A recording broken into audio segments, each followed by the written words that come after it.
an independent approach to your health span. Have you noticed how our healthcare system may not have your best interest in mind? Join Dr. Eckel in this fun and sometimes disturbing exploration of the state of healthcare and what it means for you. Now, here's your host, Dr. Eckel. Welcome back, everybody. I am Dr. Greg Eckel, and this is What the Health. And have you noticed that the healthcare system may not have your best interests in mind? Boy, now more than ever. I have my guest, Jeffrey Smith, back on the show, and with a great topic, the astounding evidence linking secret ingredients in food to brain and other disorders. And this is secret ingredients. So I am so excited to have Jeffrey on the show, leading spokesperson on GMO health dangers. He's authored 2 global bestsellers, directed 5 films, delivered 1,000 lectures and 1,000 interviews in 45 countries. This man is on a mission. He's trained 1,500 speakers and organized over 10,000 grassroots advocates. He is now sounding the alarm about serious, even irreversible hazards from new genetic engineering techniques, which can lead to health and environmental catastrophes. Jeffrey leads the global Protect Nature Now coalition, urging governments to stop releases of all genetically engineered microbes. Jeffrey, welcome back to What the Health. Thank you, Greg. It's good to be back. Yeah, I am always a pleasure. I love the work, your mission in the world. I'm so grateful that you're here, and you've put together an amazing platform, the Institute for Responsible Technology, which we will have all of those. I've got those in the show notes and in the tags, and I really want to encourage people to check out the work that you're doing and the advocacy. You and your team educate me on a lot of things that I never knew were going on. This one, we'll keep it to the topic specific and then kind of see where our conversation goes. But you have really put together some links that other people aren't doing. I think the guise of genetically modified organisms has been like better living through science. And it has not panned out. I mean, we see it in India. We see it in the United States. We see it globally, really. I think a lot of folks have the misunderstanding that, the golden rice component of, it's helping, we have an overpopulation and we need to feed people. And so we need to use these organisms. How do you start this out, for kind of a total newbie? Well, I think to catch people's attention, yeah, we surveyed 3,256 people and asked them what did they notice in their health when they switched to non-GMO food. And they got better from 28 different conditions in significant amounts. Digestive disorders, for example, 85% reported improvement. Then there was relief from fatigue and better weight, so loss of weight, brain fog, anxiety, depression, allergies, and sensitivities. And we're still talking about more than 50% saying they got better from these things so far. But basically, from autism and diabetes, cancer, Parkinson's, infertility, gluten sensitivity, eczema, all of these things were reported getting better, or people reported getting better when they switched to non-GMO and often organic. And it matched hand in glove with my informal surveys at 150 lectures where I asked the audience, what did they notice, including at 24 medical conferences where I asked them, what did your patients notice? So the sample size was enormous in those cases. But this is something that we see over and over again, not just in humans, but in pets and livestock. And for those animals, the lab animals that are force-fed GMOs and Roundup, they start to develop many of these same disorders or their precursors. And these same disorders are on the rise in the US population in parallel with the increased use of GMOs and the Roundup sprayed on them. And now finally we understand the plausible causative pathways. So it's not just correlational evidence, which would be weak. It's demonstrating that Roundup and GMOs can do this to the body, which can lead to this symptom, which is experienced in humans and animals, which is experienced in lab animals, and which, when people get rid of these inputs, they get better. Yeah. So we have now a pretty tight set of data, which can basically leave anyone convinced that one of the first things they have to do for their health is to eat organic. Yeah. The first thing. I mean, there's plenty of supplements you can take and detoxification, etc. But the GMOs and the Roundup can undermine the foundations of your health. And I wanted to wake people up to the fact that this is extremely relevant, even for people who are not experiencing chronic conditions, which is the minority of Americans. There's increased energy, increased memory, increased enthusiasm and mood have been reported. So it's not just for those who are sick, but those who want to be better. Yeah, that's awesome. And I love it. It is so foundational to our understanding. I mean, you know, I think the hippies had it right with the clean air, clean food, and clean water. You know, it is so essential to our life. You've linked, so linking again for kind of a newer listener or kind of somebody new, like GMO, genetically modified organism, that with Roundup, they're linked. Because they're making the GMO, that type of crop, to accept more Roundup, more chemical farming. Is that right? That's right. So there's 12 genetically modified food crops, but from a land point of view, the massive numbers are 6: soy and corn, cotton, canola, then sugar beets and alfalfa. All of them, the primary, or in some cases the only variety that's genetically engineered, is the variety called Roundup Ready, created by Monsanto, that also creates Roundup herbicide. Roundup Ready means you can spray the entire field of fully grown crops with Roundup. The crops which would normally die when sprayed with Roundup don't, because they're genetically engineered. The Roundup kills all of the other plants, the biodiversity, the weeds. It gets absorbed into the crops. It gets concentrated into the food portion, and we eat it. So you end up with both the toxin from Roundup and the toxic GMOs. Now, what's doing the problem? Is it the GMOs or the Roundup? Dr. Seralini of France tried to find out. He took rats and fed them Roundup Ready corn that was genetically engineered to be sprayed with Roundup, and was sprayed with Roundup. And the rats had multiple massive tumors, early death, and organ damage. But in order to distinguish what was the cause, he had 2 other experimental groups, those that fed the Roundup Ready corn without the spray, and those that had Roundup in the drinking water but didn't eat the GMO. All 3 groups had multiple massive tumors, early death, and organ damage during the 2-year experiment. So the GMOs and the Roundup, individually and together, both are leading to these disorders, but also there's a list of many more. We know enough about GMOs to say don't eat them, but we know even more about Roundup because more research has been done on the chemical.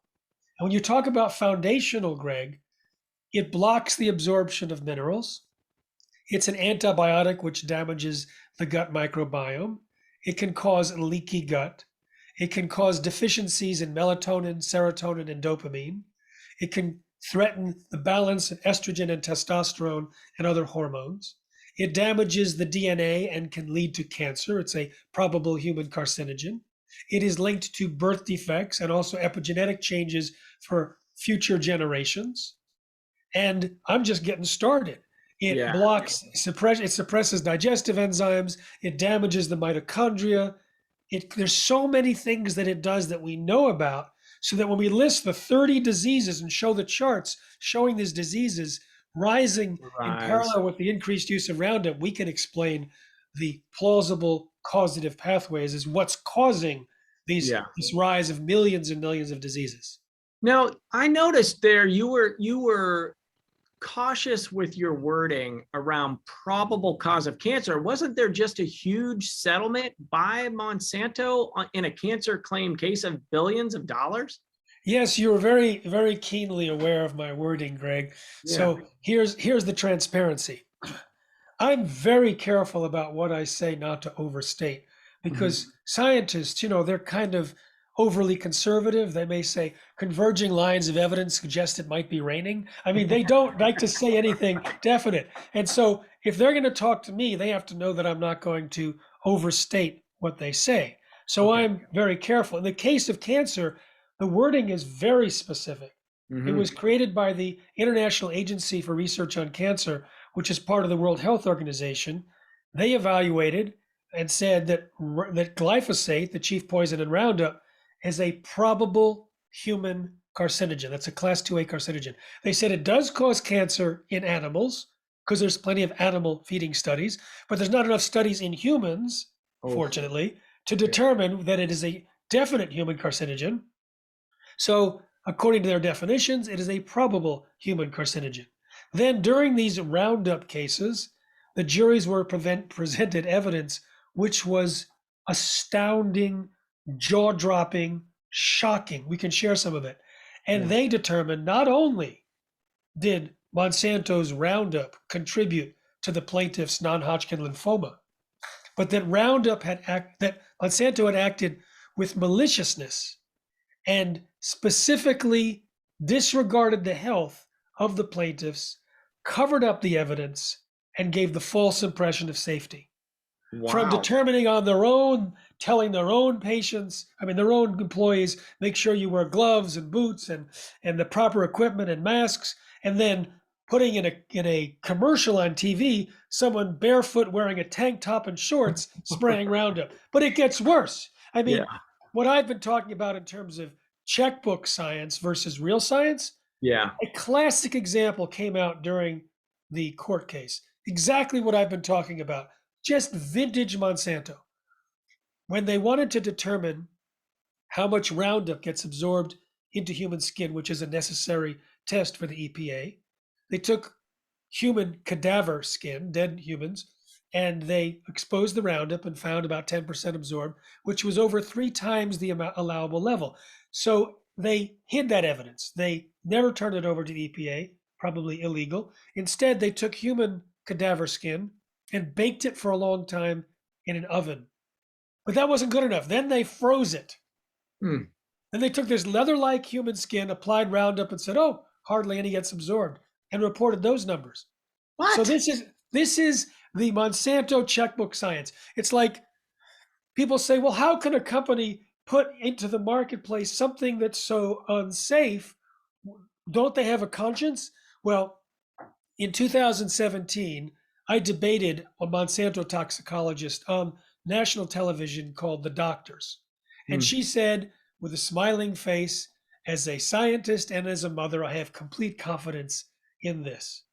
So when the lawsuit forced open millions of pages of documents, I did a search under her name and called up the producer of The Doctors and said, Donna Farmer and I debated on your show 2 years ago.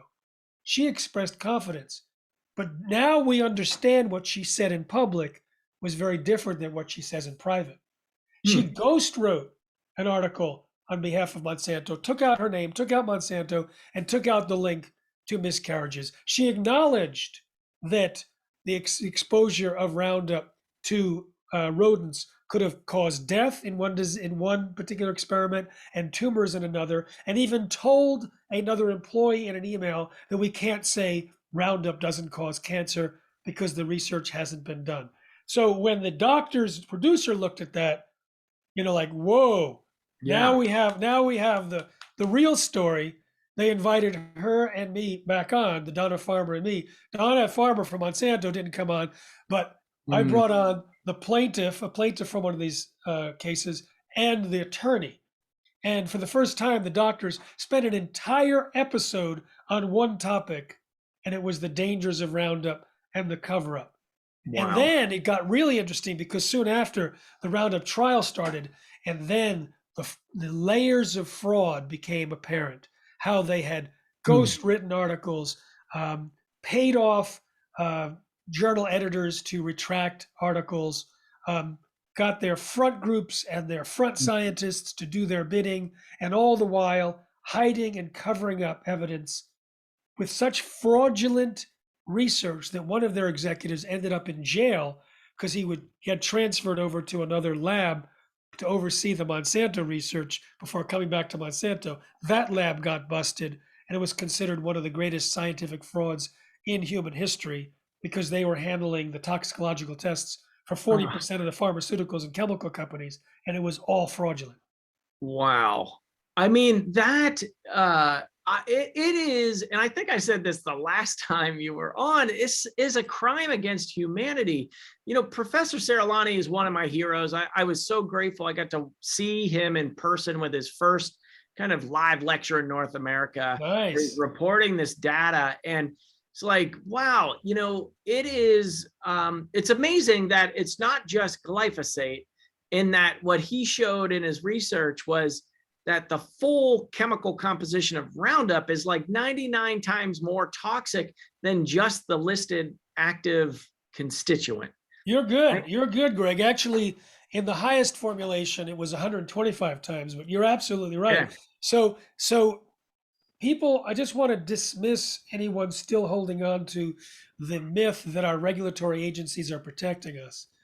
Do you know that the EPA does not require any test data on Roundup, the full formulation? They just require test data from Monsanto. Mm. Not they don't do their own. They allow Monsanto. Remember, the fraudulent company that cooks and freezes human skin. They allow Monsanto to turn over whatever data it wants on just the glyphosate, which is a fraction of the toxicity. And so Monsanto does rigged research in their glyphosate. They use a version of glyphosate that isn't even used in the herbicide that's safer, and then present that. But it gets worse because we now know that chemicals can act as endocrine disruptors at tiny levels. And we know that the Roundup, for example, at parts per trillion, caused non alcoholic fatty liver disease. What Mm. does the EPA do? They ignore 2 decades of research on endocrine disruption and say, nope, there's no low dose effects that we need to pay attention to. Wow. They ignore all of that. So, how do they get away with their declarations? A guy named Jess Rowland was in charge of the cancer committee that was looking at glyphosate and determined, according to the EPA, at odds with the World Health Organization, that glyphosate doesn't cause cancer. Well, we now know from documents made public from the lawsuit that he was a lapdog for Monsanto. He was trying to get other agencies in the United States government to not do any research on Roundup and cancer, saying that if I can stop this research, to his Monsanto handlers, I deserve a medal. We have a letter from a former colleague who had worked at the EPA as a senior researcher for 30 years and had to stop because she had cancer. And she said, basically, it is obvious that glyphosate is a probable human carcinogen, and you're not qualified with your master's degree from 40 years ago to evaluate it. And you've been constantly eliminating and changing data to support those companies that want their products registered. And you're working with this other person that if anyone in the industry is in the agency is taking bribes, it's her, because what she says makes no sense. So do, for the first time in your life, do what's right and name it as a probable human carcinogen. And Wow. she was ignored. He declared it was not a carcinogen in his commission, in his committee. And then a peer-reviewed analysis of the research that he used to determine that was largely Monsanto's unpublished studies, and also a study that had been ghostwritten by Monsanto. They wrote it and paid scientists to sign it, that came Oh, to the exact opposite conclusions as the expert that Monsanto had hired to evaluate. So when the scientist evaluated and said no, it looks like it causes cancer, they buried his report illegally and wrote their own meta-analysis or review article with the opposite conclusion and paid scientists to sign it. And that's what the committee at the EPA evaluated to declare glyphosate not carcinogenic. It reminds me of what happened at the FDA when the person in charge of policy for GMOs was Monsanto's former attorney and later Monsanto's vice president, and ignored all of the warnings by the consensus of the scientists at the agency saying that GMOs were different and dangerous and could create toxins and allergens and new diseases and nutritional problems that needed to be studied. But no, the FDA policy written by Monsanto's former attorney said, we don't know of any significant difference, therefore no testing or labeling is necessary. Monsanto can put their GMOs on the market without even telling the FDA. Oh, really the slogan that comes up is the emperor wears no clothes. I mean, that revolving door for all of the agencies, I mean, it's just, Frank, disgusting. I mean, we're talking about human lives and profit.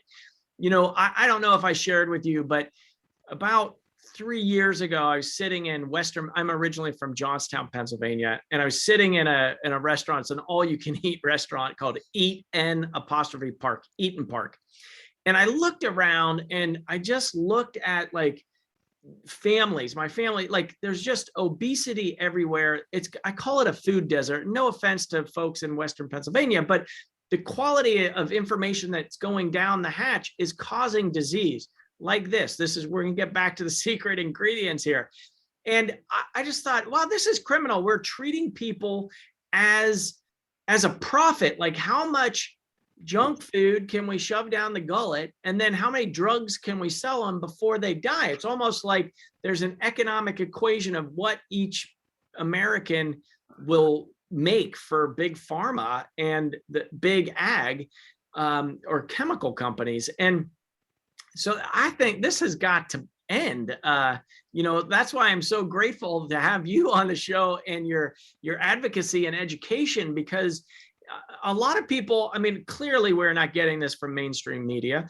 And why I created the platform that I did is that I can share with the folks and listeners of What the Health, and then they can share that with their loved ones as well, because, we're not getting the information anywhere else. And so these pieces of the puzzle, the promise of, so the link between GMOs and Roundup and brain health. So we're going to bring it full circle here. So we see that was good. We set the stage of how corrupt and basically worthless, unless you're an executive at one of these companies that is making trillions of dollars. They're not there for our health. You named the EPA and the FDA. What can we do? So what's the link? Number one, what are you seeing with brain health in particular? I mean, you had a whole listing of 31, I think, disease processes. The list is probably longer than that. In particular, in the brain health front, what are you seeing? Well, in the film that I created with Amy Hart called Secret Ingredients, and you can get that at my podcast page, livehealthybewell.com. Awesome. In Secret Ingredients, we have David Perlmutter, who's a brain guy, did Brainmaker and Grain Brain. And he talks about the link between, in his case, he was talking more about Roundup than GMOs, between glyphosate and things like Parkinson's, autism, MS, and Alzheimer's. And he talked about two different ways of finding that the case. One is that glyphosate kills off the beneficial bacteria, and that causes inflammation and leaky gut. And that inflammation in the gut can cause inflammation in the brain. So that gut-brain axis, your audience knows very well. Eating foods that have been sprayed with Roundup, which is not just GMOs, by the way, and we'll get into this. It's also oats. You do not want to eat oats unless they're organic. No wheat unless it's organic. No lentils or mung beans or chickpeas. No hummus unless it's organic. These have very high levels of glyphosate sprayed just before harvest to dry down. It kills off the crop, but it dries it down and makes it harvesting easy and planting the next year without any weeds. But then you end up eating higher levels of glyphosate residues than you would even in the soy. Yeah. So these can create inflammation in the gut, which can create inflammation in the brain. Now, there's also two other ways. Actually, I think you mentioned two other ways. One is glyphosate kills or stops the shikimate pathway in plants. And because Monsanto knew that there weren't any shikimate pathways used in human tissue, they claimed that, well, it's safe for humans. Well, they just had to pay a settlement of $39 million because they knew all along that the shikimate pathway was used by our gut bacteria to produce the precursors to serotonin, melatonin, and dopamine. So if we are blocking the ability to produce these precursors, tryptophan and tyrosine and phenylalanine, if we're blocking these precursors and we're blocking serotonin, melatonin, and dopamine, these are the feel-good molecules. These are the neurotransmitters that give us happiness, and we can understand now why aggression, anxiety, depression, these things can be on the rise when you're eating things that contain Roundup. But there's another one, and that is the mitochondria. Glyphosate is a mitochondrial toxin. I was talking to Zach Bush, friend of mine, and he said he could see under a microscope when you put glyphosate in a cell, the mitochondria structure just implodes and destroys. And there's published peer-reviewed articles showing mitochondrial dysfunction. So David Perlmutter said in the film Secret Ingredients, the brain is at rest 5% of the body weight, but it uses 25% of the energy. The energy is produced by the mitochondria. When you have insufficient mitochondrial function, that's when you can get brain fog. So now you have lack of appropriate neurotransmitters, you have inflammation, you have low energy, and you have cognitive problems. But it gets actually worse because there are certain minerals in the brain that are necessary for cognitive function to be at its best, zinc, etc. And glyphosate was originally patented as a descaler for industrial boilers and pipes because it chelates or grabs onto metals or minerals, and it doesn't let them go. So it creates mineral deficient Roundup Ready crops, mineral deficient meat, milk, and eggs from the animals that are fed largely Roundup Ready crops in the United States. And then we eat that mineral deficient food along with excess Roundup residues, which grab onto additional minerals in our bodies, making them unusable. And so mineral deficiency is one of the aspects, for example, of autism. Yeah. So there's another friend of mine, Dr. Stephanie Seneff. She's a senior researcher at MIT. I've had her on the show multiple times. Yeah. All right. So, you know, she has tracked the hand in glove relationship between glyphosate and autism. So the link to brain health, there are many links, and I've only mentioned a few. But I mean, she talks about the vagus nerve and the pineal gland and whatnot. Her level of biochemistry is way beyond that of humans. She's out there, and she has a great new book out I'm in the middle of. Yeah. So there's a lot of evidence. But what's interesting is if you switch to organic and you take notes, what's your energy level, what's your mood, all your symptoms, 1 to 10, every day with the percentage of organic, the top of that column in an Excel spreadsheet, and take a look. People will notice it. Yeah. In the film, Secret Ingredients, we had people who were on the spectrum and no longer on the spectrum, infertile couples that had kids, digestive disorders, allergies, skin conditions, weight loss. But brain fog was very common. Almost everyone talked about the lifting of the brain fog. Wow. Doctors talked about it as common with their patients. David Perlmutter talked about it as common with his patients. So it is something that we can talk about theoretically, Greg, but I don't really want it to stop there. I want the people listening to give it a shot. And you talked about how much money our human body is worth to the pharmaceutical companies. Well, also in the film Secret Ingredients, the people that switched to an organic diet that showed these improvements, including a family of 5 that had 21 chronic conditions between them and they all went away. Wow. They and others talked about simply not going to physicians, even though they had kids in elementary school. Hmm. One of the nurses at the physicians, they said, "This is unheard of. You have 3 kids in elementary school, and I haven't seen you all year. You're just here for your physical." He said, "Yeah, we don't get sick. They used to get sick. They used to get sick." I talked to another family, they're not in the film. They were spending about $18,000 a year in healthcare costs. And then they went organic. It went to 9,000 the next year and under 3,000 the next year. And she said Wow. to me, "We're definitely not spending the amount that we saved in organic food. We're spending a lot less. So we're saving a ton of money." So when people think about spending money, take your medical budget, health budget, mix it with your food. Take your philanthropy budget, mix it with your food, because you get to also create a healthier world without these chemicals and without these toxins.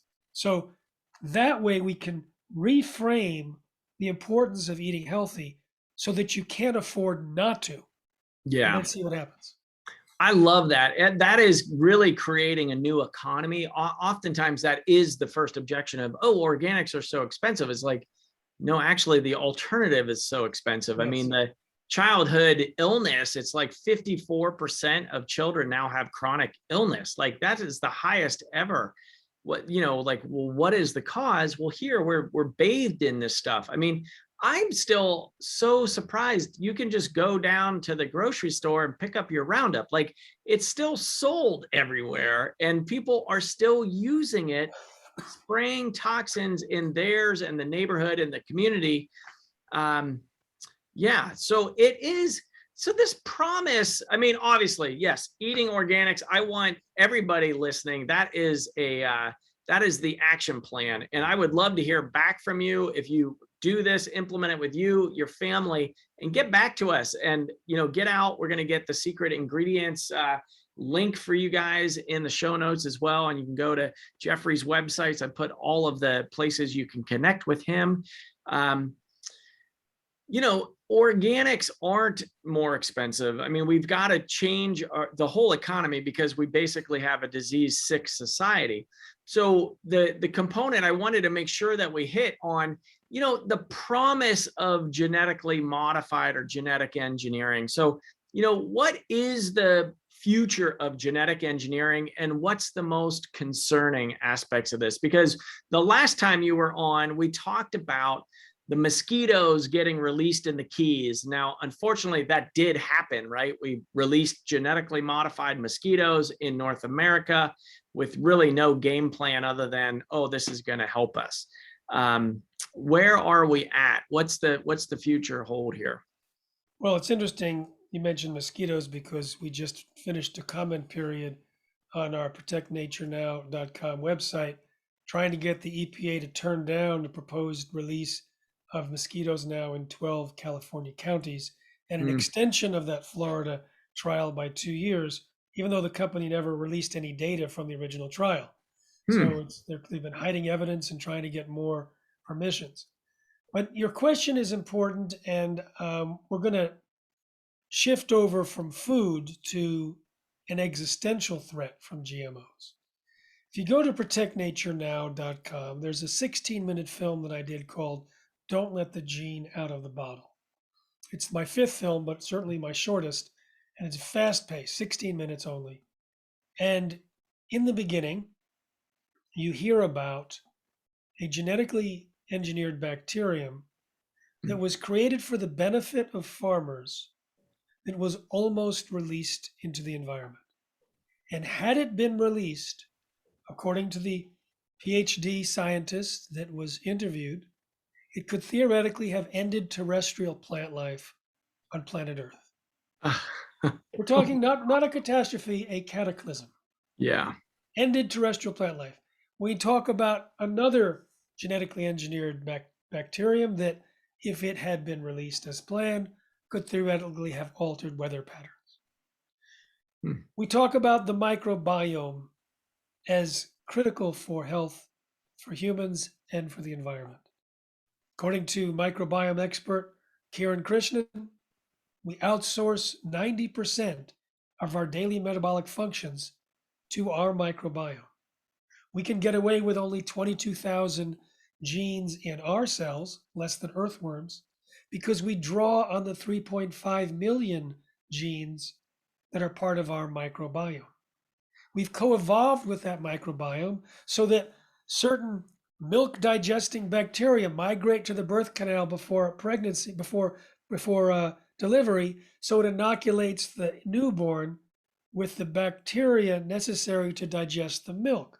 Part of mother's milk is also undigestible by the baby, not because it's an accident of nature, but it's designed to be consumed by the gut bacteria, because healthy gut bacteria in an infant predicts healthier outcomes for the entire life of that person and can be passed on to future generations.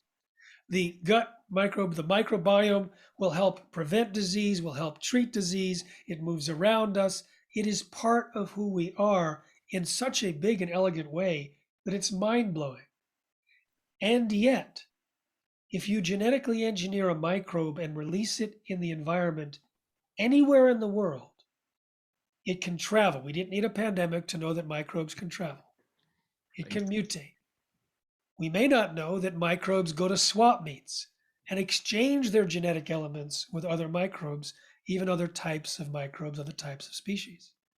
So now if you create a genetic element designed for one thing with well-intentioned, meaningful, thoughtful planning, it could end up in hundreds or thousands of other types of microbes, in hundreds or thousands of other ecosystems, including inside human bodies. You can't recall it. You can't track it. You can't guarantee that it's going to act in multiple generations later the way it started, the way it acted in your laboratory. It is changing the nature of one of the most fundamental and important foundations of life itself. So if you ask what could go wrong, if you'll see in the film, Don't Let the Gene Out of the Bottle, that potentially life-altering, planet-altering microbe that could have ended terrestrial plant life had certain conditions been met was 2 weeks away from being released. And it happened to be the subject of an optional experiment by some graduate student in Oregon whose shocking discovery in the lab, and I'll let you see it in the film, put the brakes on. But right now, gene editing, which creates GMOs with unpredictable outcomes, prone to side effects, very dangerous. Gene editing is so cheap, you can buy a do-it-yourself kit on Amazon for under $200. You can create a gene editing laboratory for between $1,000 and $2,000, and for the price of dinner, create new microbes every day. Major corporations are trying to create genetically engineered microbes to release in the soil by the billions and trillions. We're in a situation where we are on the verge of irreversible microbial catastrophes. So Protect Nature Now, which is the campaign that the Institute for Responsible Technology began basically this year, is designed to implement laws around the world to stop the release of genetically engineered microbes of all types. So keep it indoors.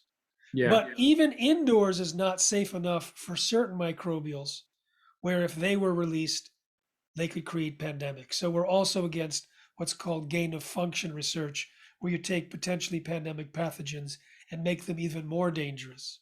And that's also discussed in this short film, Don't Let the Gene Out of the Bottle. Oh, you have that there. That's awesome. I mean, it's not awesome that we've got gain of function, but it is, I mean, it's just flabbergasting. Like it is, I'm going to ask you at the end of this, how do you remain hopeful and maybe, you know, and passionate about getting the word out? Because it's like, oh my gosh, we were 2 weeks from total desolation of melting the soil where we can't grow anything.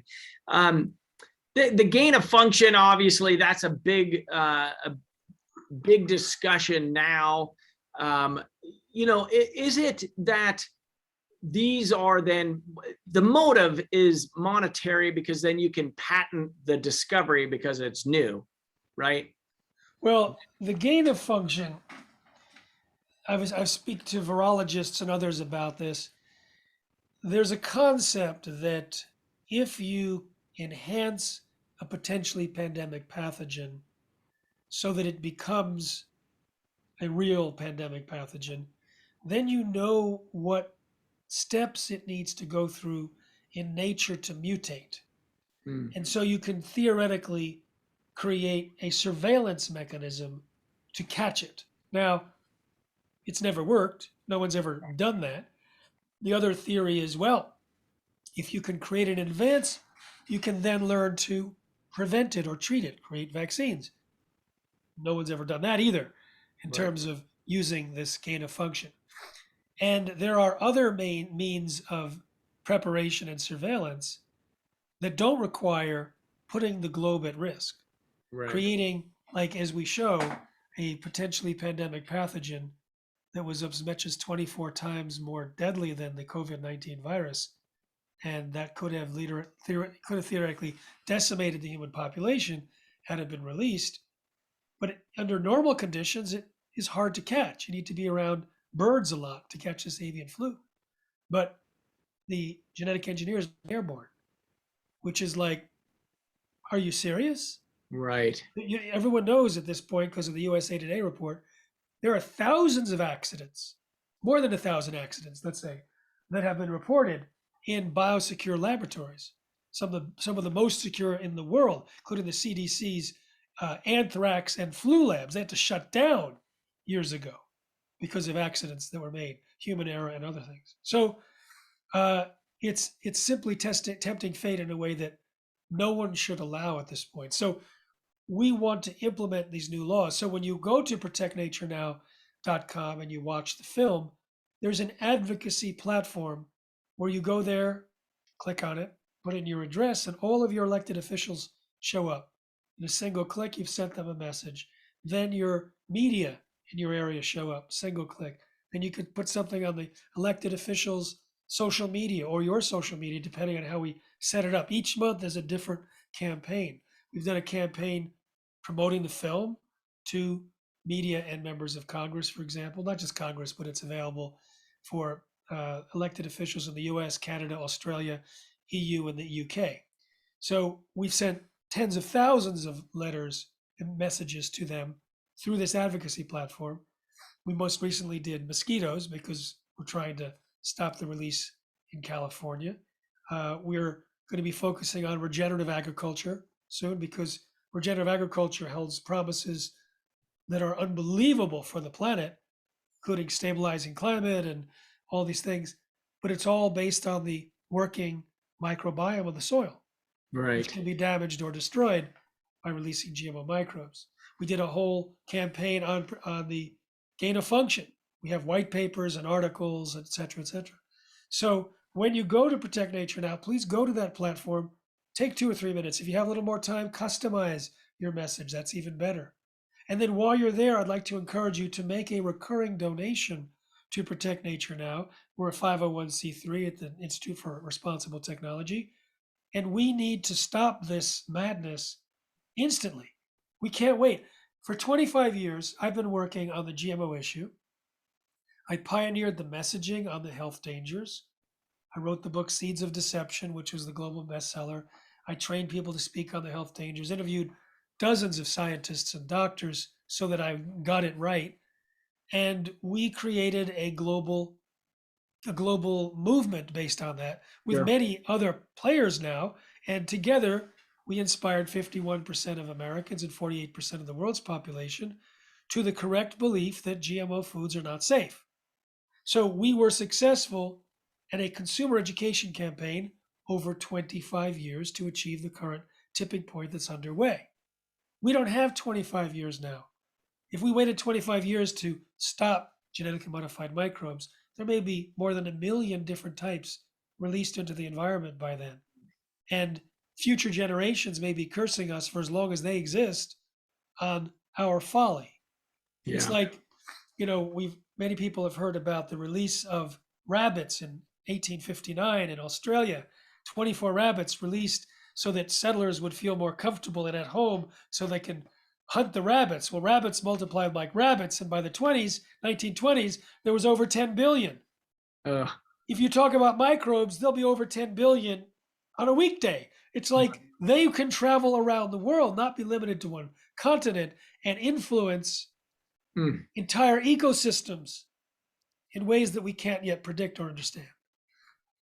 Yeah. It gets a little overwhelming, Jeffrey, on that. So, right, the time is of essence. Get Yes. over there, check Yes. out the platform. I'm a member and subscriber and big fan, and I think the ease that you've made contacting officials and really engaging in a democratic fashion of just at least having them hear a voice beyond just big money coming to knock at their door. I'm wondering, what have you seen the change from, like, have we lost our democracy? I mean, it's just kind of a different topic, but I've got you, and I know you've been really, advocating. I mean, where are we at with that? It's a little bit off topic, but I just wanted to have, that's what comes to mind. Well, there is a corporatocracy, which has been Yeah. going on for quite some time. Yeah. I get an inside view of how that works in terms of GMOs and Roundup. I get a sort of observer view of other industries, chemical industry, in general, the health industry, etc., financial industry. So I understand some of the mechanisms from my own focus on GMOs of how they infiltrate. And it's not just in the United States. As you mentioned at Yeah. the beginning, I've been to 45 countries. And when I arrive at a country, local activists give me a briefing.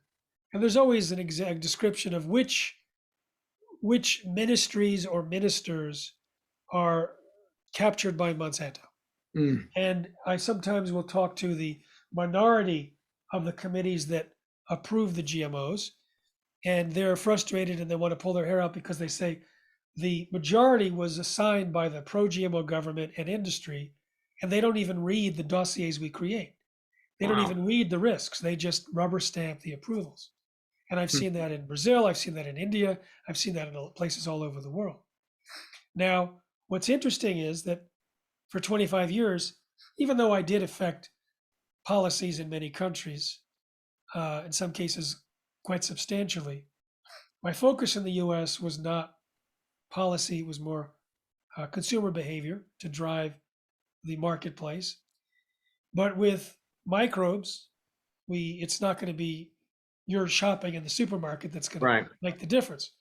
So it turns out that the pandemic has opened the receptor cells Hmm. of politicians and consumers about microbes. We are now looking for ways to see that something like this doesn't happen again. So that's in part handled by the stopping of gain of function research. It doesn't stop the natural evolution, but it can reduce the likelihood of a pandemic. But also, now that people are so sensitive to the microbial influence, it's not hard to explain why we need to lock that down. Yeah. And the timing is, on the one hand, we have the pandemic. On the other hand, we have gene editing that's now Yeah. so cheap and easy. So we have an existential threat right here, right now, and the pandemic has created more receptivity. So it is a silver lining of this time period. And we're getting incredible positive reactions on Capitol Hill. So I'm going to DC with experts to give presentations, the National Press Club, et cetera, and meeting with members to convince and convey, to educate, to offer our services. And the feedback we're getting is quite good. Oh, So, excellent. so I can't tell you if this speaks to democracy as a whole, but I can say in this arena, Yeah. I have optimism. Yeah. Oh, lovely. All right. And so let me ask you, so again, on these questioning, what motivates you, or how do you keep are you optimist, or, in your mood? I mean, you're getting into some of these existential crises, and I can see that could get overwhelming and just quite depressing. So what are you doing, or what's your viewpoint, or how do you handle this? How do you navigate that realm? Well, we have been entrained, whether on purpose or by accident, to give our power away to schools, to work, to governments, to media, to experts. And in fact, the epidemic that's allowed GMOs and Roundup and this wild west of gene editing is that, oh, other people will handle it. It's other people's responsibilities. I'm sure they'll do a good job. I'm sure the FDA is going to protect us from GMO foods, whatever. And this thinking is at the basis of these problems and so many others. But if we simply shift our thinking to say, I'll take responsibility. And if you happen to be one of those people that have an area that you sort of feel like you came here to help on, it's like your purpose, your mission. If we can get above our own self-imposed glass ceiling of feeling small and fearful and giving away power and get to the other side of it, then it's as if we have more resources available. It's the wind under our wings. And I've seen this so often because one of the joys of traveling 6 to 9 months a year for 13 years straight was meeting other speakers who also stepped up to a level of fearlessness. Yeah. There's no fear at that level. It's service. And so at that level, we're doing our job. We're doing our job, we're getting it done, and it's working. So, I remember going into South Africa, and 3 weeks later, they decided to stop imports of genetically engineered feed, to evaluate its economic impacts on its exports to Europe, which was the subject of an article, of an interview in their financial papers with me. I remember going to Taiwan and, having them soon after ban genetically engineered foods in school meals. I remember, I know that we can make a difference. I have made a difference. It works. And this happens to be my area. People will have their areas. And so I'm more than optimistic. I feel like we need to empower ourselves and others. So it's not Pollyanna-ish optimism, which is optimism without responsibility. It's like, oh, they'll take care of it. I'm sure they'll do a good job. That optimism is part of the problem. The optimism that comes from, I'm feeling what it's like to be empowered. It's amazing. I'm getting stuff done, and I'm inspiring others to do the same. This is why I'm here. And then it's like, no holds barred. Love moving it. forward will change the world. Yeah. Awesome. Thank you for sharing that. Because that I know oftentimes people will get a lot overwhelmed with the topic and kind of put their head in the sand. And I love this empowering into action and responsibility, and kind of that growth of overcoming your own glass ceiling and stepping into that service component. I mean, that's what took me into medicine. I found that path early on in high school. So you really articulately shared that point of view. So thank you for that. So coming down to the last bit of the show, I'm going to leave it up to you. I mean, that was actually very inspiring, but I want to know, so we've got protectnaturenow.com. We've got Don't Let the Gene Out of the Bottle movie. You've got the Institute for Responsible Technology. There's a lot of campaigns and activism on there. We showed The Emperor Wears No Clothes. We need to step up into our responsibility. What other things that would you like to share with folks? Okay, here's the arc, and an arc could be given to others as well. Because some people listening may be totally on board, fully organic, activists, advocates, whatever. But here's an arc. Start at livehealthybewell.com, where you can see the movie Secret Ingredients. That inspires more people to eat organic than anything that we've ever seen.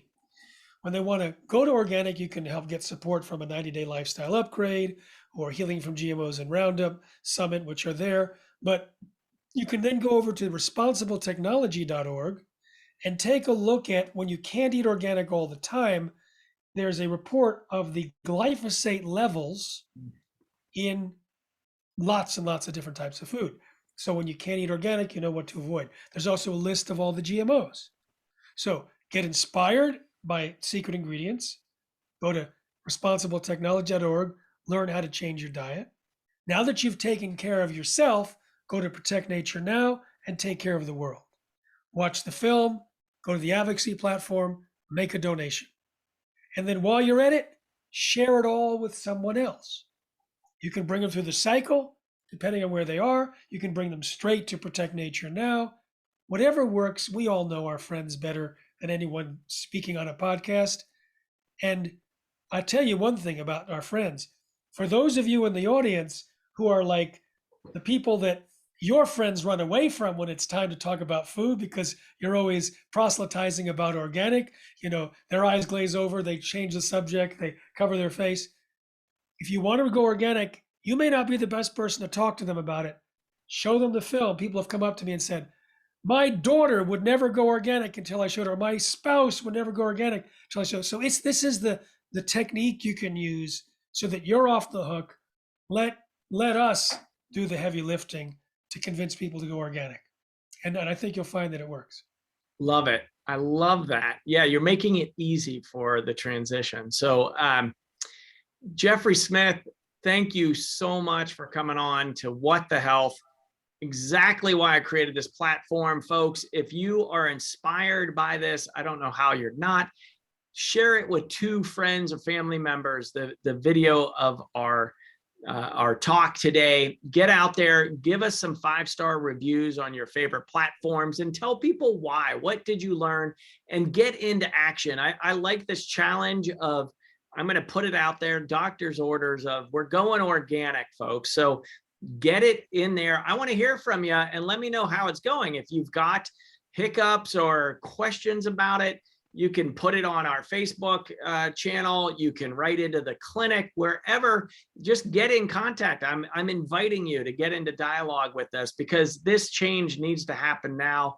And we're it. Like, we've been who we've been waiting for. This is us. So thank you for tuning in. Jeffrey, always a pleasure. I can't wait to have you back on for another talk in the future.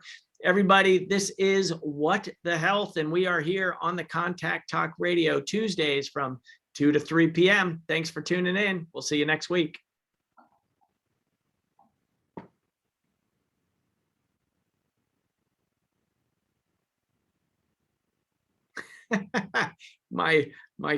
Where's my fearless editor? And Cameron, are you out there? Still recording, still on Facebook.